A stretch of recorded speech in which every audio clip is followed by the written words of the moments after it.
My name is Sally. I've been married for 3 years and still can't have children. My husband and I both work, but the husband who was kind before we got married is somehow cold now and never helps with the housework. I don't know why it turned out this way. If there's a reason, it's probably anger towards me for not being able to get pregnant easily. Or maybe he was always like that. But now that we're married, I can't help but think it's my fault for not seeing it. But the problem isn't just that, it also lies with my husband's family. My father-in-law passed away when my husband was in college, and he graduated from college while working part-time jobs. He has a sister, Anna, who is quite selfish and graduated from college with the support of her mother and my husband's income. But Anna, the selfish sister, was happy about her brother John's marriage. "I'm so happy to have a sister-in-law," she said. I was also happy to have a sister-in-law and wanted to get along, so I enjoyed shopping together when invited. But Anna, skilled at making requests, would always look at my wallet wanting to eat something delicious every time we went shopping. I'm on your side. So, it's better if you listen to my requests. But once you're married, life becomes separate. So, I thought it was only for now and accepted Anna's selfishness. However, it got worse after marriage, and even my mother-in-law started to rely on my wallet. "Come over this weekend, dear. And when you do, buy these," she'd say, sending a note with a list of a large amount of food written on it. Just the snacks would cost over $100. Plus, there were things like flour, sauce, and sugar. I thought she could buy them herself, but the note would add, "Don't buy cheap sauce, get this brand," referring to high-end products you'd wonder are used in luxury restaurants. Well, I'm driving there, so it's okay. I thought about it and bought them, but the money never came back. The total comes to this much, I'd say, presenting a receipt that easily exceeded $400. "Oh, is that so?" She'd glance at the receipt, crumple it up, and throw it in the trash. It was clear she had no intention of paying. Moreover, when I go to my in-laws, both my mother-in-law and Anna wouldn't move from their seats. "It's about time for lunch, Sally. Is pasta okay?" Thinking I'd get something made for me, I replied yes, but then Anna would start complaining. "I want fried chicken." Then my husband would say, "I want rice." So, pasta, chicken and rice, okay. "You better start cooking soon or it won't be ready for lunch." "Wait, am I supposed to make all of that?" "Of course, you are. You're the daughter-in-law, after all. Once you're done with lunch, please clean up. The kitchen is especially dirty, so make sure it's clean. It's hard to keep up with cleaning when you're working, you know. What would you like for dinner?" "I'll think about it, so start early, please." In the end, I had to prepare 3 different menus, and even after being exhausted, there was still the kitchen to clean. Without being allowed to sit down, it was cleaning the whole house next. And before that was even finished, the menu for dinner was written on a note, stating tonight, it's this. And again, it was a large amount. It was like preparing for a restaurant with so many dishes listed. Naturally, if ingredients were missing, I had to go out and buy them, and from shopping to finishing cooking, it took hours. This became a weekly ordeal, and going to my in-laws became a pain. This is ridiculous, I don't feel rested on my days off. It was too much for me, so I talked to my husband about it. His response was, "Isn't that just how being a daughter-in-law is?" "But they don't even pay me back for what I buy?" "It's fine, isn't it? You work, after all." "Then, you should share the burden." "Why should I be the one to pay? I'm the one providing for this household, aren't I? Because of me, you can live here too. Can't you just put up with my mom and sister's whims?" But when I compare the household expenses my husband claims he's covering to what I'm spending on his family, it's clear I'm paying way more. No matter what I say, my husband just shrugs it off, and then goes and tattles to his family. Dripping with sarcasm. "Well, I never have. How dare you say such things? And you can't even have kids." "Really, you're the worst. We were kind enough to approve of this marriage, and you complain about a little shopping? If you have complaints, maybe you should try having a child first." "How could you?" "A woman's worth is in childbirth. A wife who can't have kids has no right to talk back." And from there, it only got worse, to the point I was being summoned even on weekdays. Then one day, I got a call from an unknown number. Who could this be? Picking up, I heard a woman's voice I didn't recognize. "I'm John's girlfriend. I'm pregnant, so please divorce him." Excuse me? What? John didn't tell you? Well, I suppose he wouldn't. You can't get pregnant, right? It's been 3 years. You're essentially pointless, so just divorce him. I'm going to be his wife. Who are you? I told you, I'm John's girlfriend. No, I mean your name. Emily. I'm much younger than you, just 25. And I got pregnant right away. Marrying me would make him happier. Huh. So, divorce him, okay? I can't just. If you're telling the truth, I need to talk to my husband. The answer will be the same. He knows about it. Even his mom and sister know. Laughing, she hung up, staring at the disconnected call. I couldn't make heads or tails of it. This must be a prank. There's no way John would cheat. And have a child? That's unbelievable. It's just a cruel joke. I tried to brush it off, but at dinner, I brought it up, trying to make light of the situation. Got the strangest call today. Your girlfriend telling me she's pregnant and asking for a divorce. Said her name was Emily. Must be someone's idea of a bad joke. But my husband's response was far from expected. His smile faded, and he looked serious. This isn't a joke. Nope. What do you mean? Emily is my lover. And yes, she's pregnant. I was going to tell you. Trouble is, she couldn't wait. He almost seemed happy about it. That's a lie, right? No lie. She's pregnant. I'm going to be a father this fall. I was speechless. I was convinced it was just a prank. I thought if I told my husband, he'd just laugh it off as a bad joke. But he confirmed everything. So, we should get a divorce. How can you say that so suddenly? It's simple. I have another woman, and she's pregnant. Staying with a woman who can't bear children isn't something I can do. I married you to become a father. I just can't give you an answer so quickly. Why not? I have a girlfriend who's pregnant. It's only natural that we get a divorce, isn't it? I need time to think. There's nothing to think about. Despite his words, I couldn't eat. I left the table and went straight to bed. The next day was my day off. But I couldn't shake off what had happened. Then my phone rang. It was my mother-in-law, demanding I come over. Reluctantly, I went, expecting the usual list of demands, but today there was none. For the first time since getting married, I don't have to shop for them. The atmosphere at my in-laws' house felt different. Sit down here, my mother-in-law demanded, with a stern face, while my sister-in-law smirked beside her. What could they possibly want from me now? I wished they'd just leave me alone. Then my mother-in-law spoke up. So, I hear John has a mistress. It seems so. And she's pregnant. Yes. You knew, didn't you? Emily said you and Anna were aware. Yes, I knew about his mistress. But it's your fault, so you can't complain, can you? Me, the bad one? Yeah. It's widely believed that if a husband cheats, it's the wife's fault. You haven't fulfilled your duties as a wife. My duties? What exactly are these duties?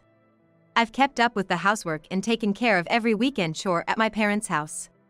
I've done everything my husband has asked without complaining, no matter how exhausted I was. What have I done to deserve this? Yes, you were supposed to get pregnant. Isn't that the most important thing for a wife? Since you couldn't do that, it's no wonder he found someone else. That's harsh. That's a terrible thing to say. It's not like I don't want children. But it's not happening, so what can I do? It's as if his mistress got pregnant in your place. Right. To be married and not able to have kids. It's like you're finished as a woman. Poor John. And yet, when John proposed divorce, you refused to accept it.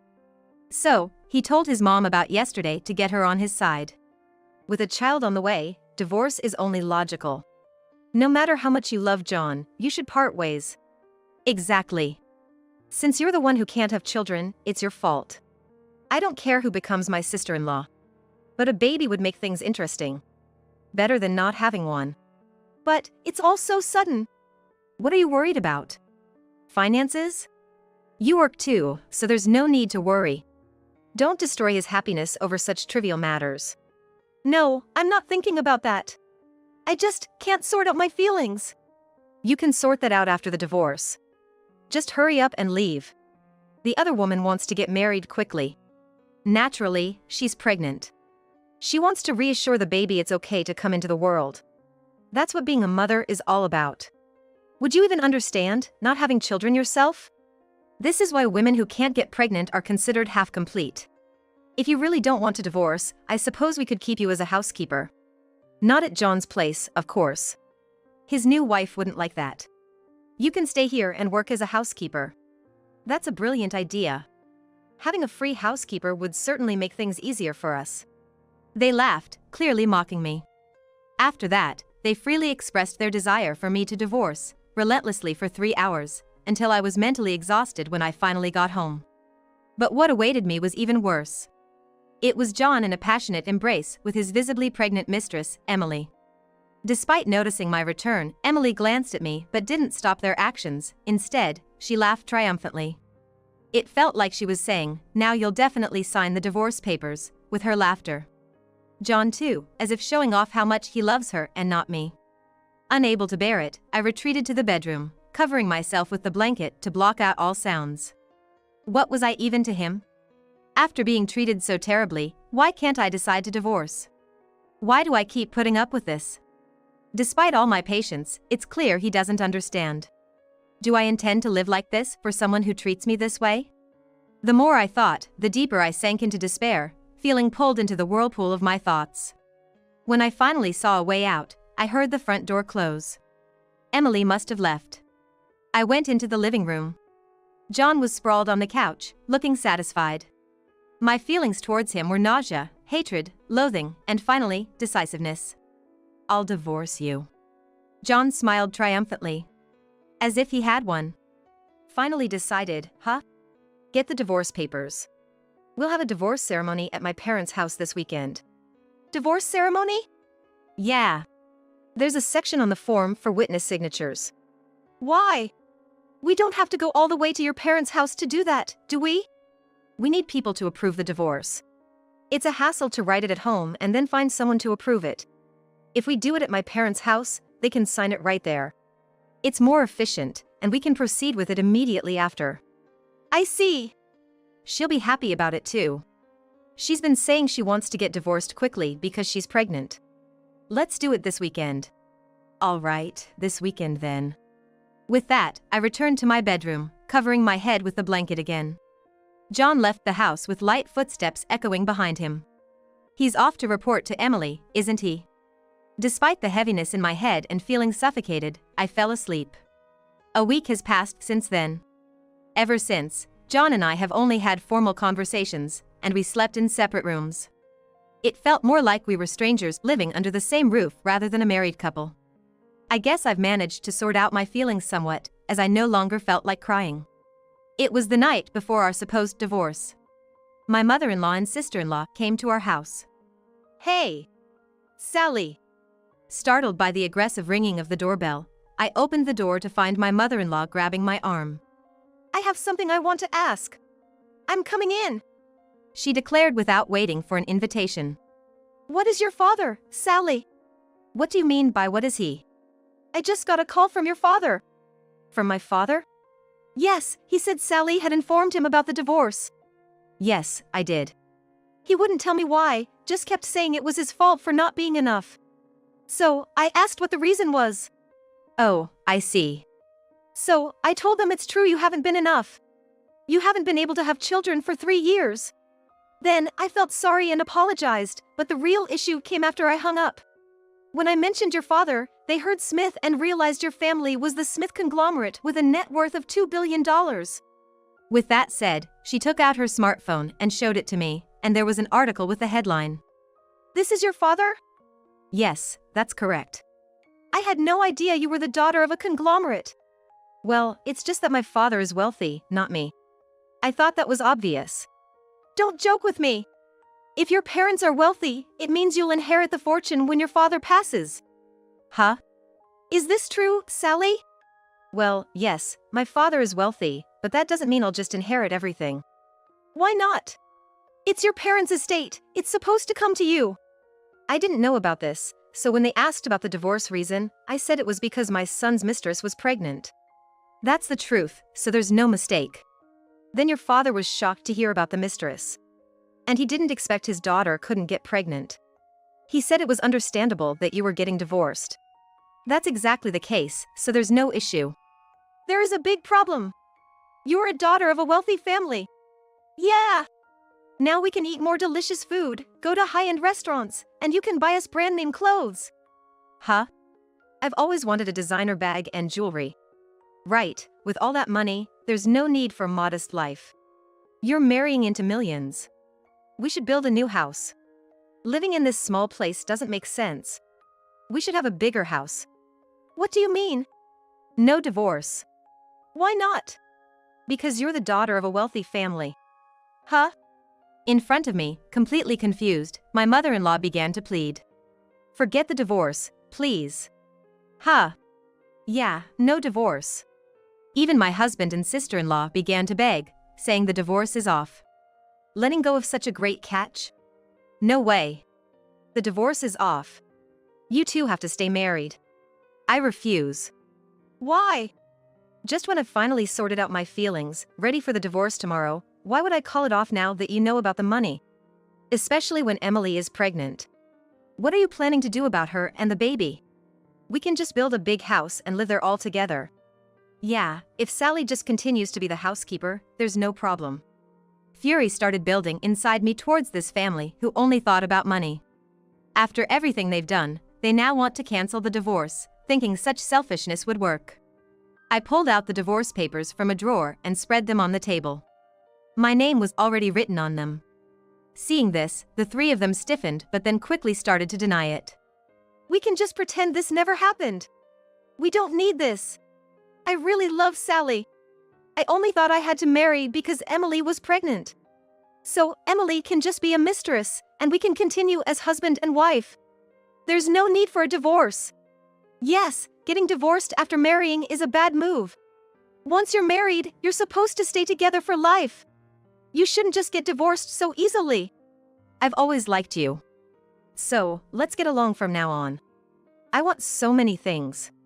Let's go shopping together again, okay? What are they even talking about? This isn't just brazen. Being able to mock someone to this extent might be a talent in its own right.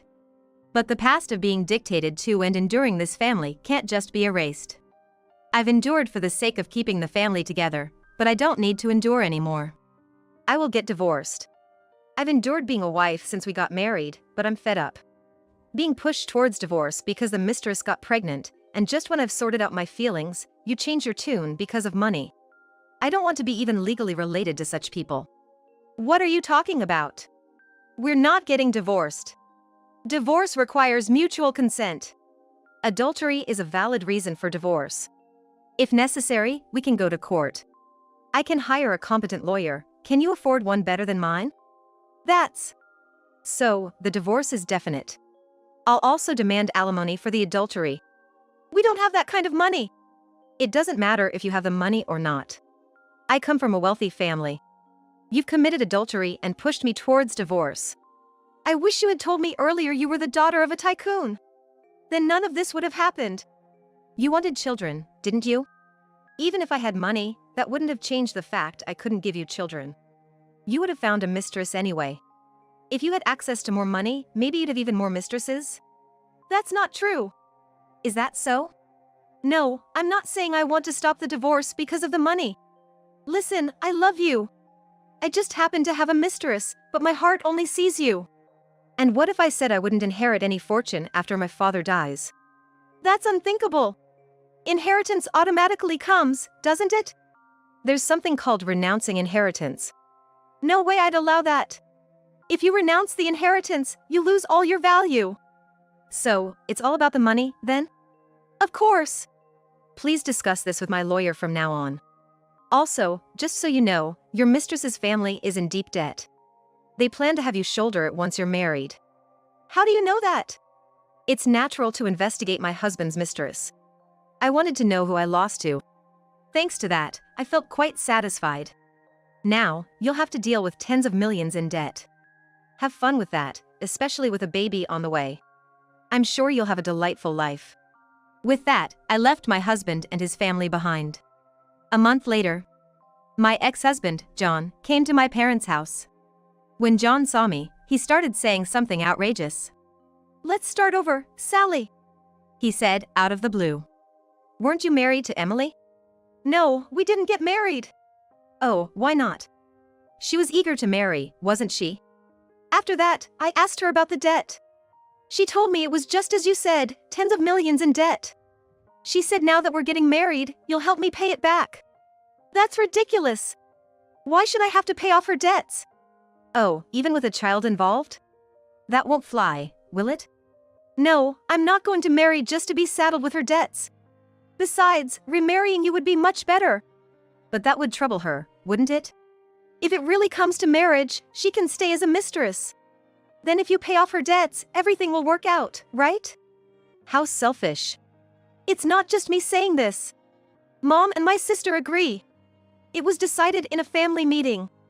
"A family meeting, huh?" "You're a millionaire's daughter, it should be no big deal for you, right?" "Indeed, such an amount of money is no big deal. But the important thing is, I have no intention of paying for someone I've divorced." "Why didn't you say earlier your parents were wealthy?" "I've said it multiple times. The wealth belongs to my parents, not me." "But the money would come to you eventually." "Unfortunately, my father knows that money can change people, just like you. That's why his will states that upon his passing, the entire estate will be donated. I agree with this, and so do my siblings." "Why would you do that?" "If I can fend for myself, there's no need to accept things I don't need." "That will is invalid." "What are you, a stranger, talking about?" "Rich people, I just can't understand. With that money, you could live comfortably." "That's exactly where the mistake lies." "So, you're saying you're poor then?"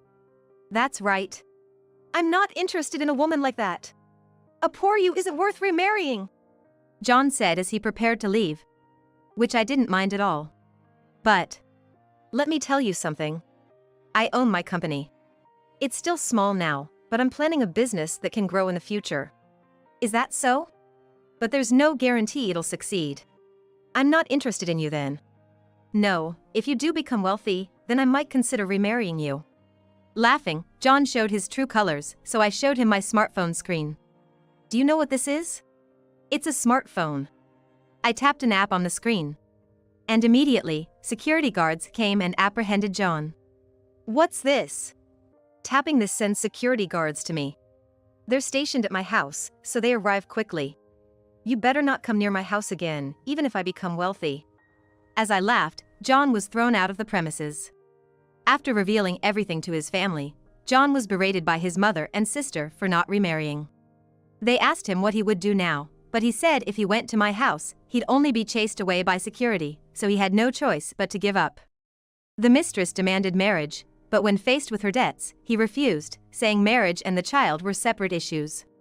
However, John adamantly denied any responsibility. Thanks to that, he was sued for child support by the woman.